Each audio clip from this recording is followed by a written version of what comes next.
If you have back pain and one of these, this video will show you what to do with it and also what not to do with it.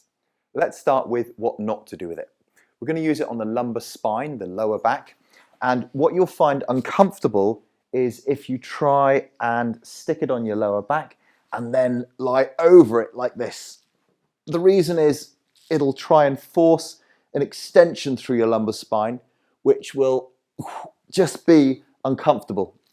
However, it can be very effective for reducing lower back pain if you use it correctly, which is like this. Place the roller on the back of your pelvis, basically just above your bum, and then tighten your abdominals and crunch forwards so that your lumbar spine is curved.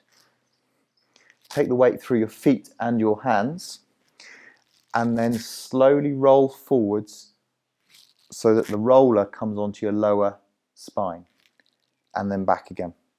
So all you're doing here is maintaining a curve and a flexion through your lumbar spine, and you're using the roller to gently massage over those lumbar spine muscles. You may find it helpful to slightly turn to one side and roll, so you can target the muscles on the right side of your lower back, for example, or rotate the other way and target the muscles on the left side of your lower back. If you find a particularly sore point, then try pausing over that area and just gently moving the roller up and down over that tender spot on the muscles.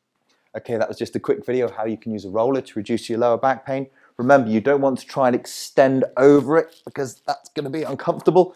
Instead, you want to be up in a curved position, tighten your abdominals, flex your lumbar spine, and gently roll the roller over your lower back muscles, targeting one side and the other side, and focusing a bit more on those tender areas. So if you have lower back pain and you have one of these, then give it a go. If you've seen one in the gym, now you know what to do with it. I'll put some other videos on the screen here which may be helpful for your lower back pain.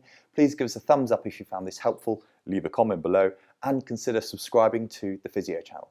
Thanks for watching.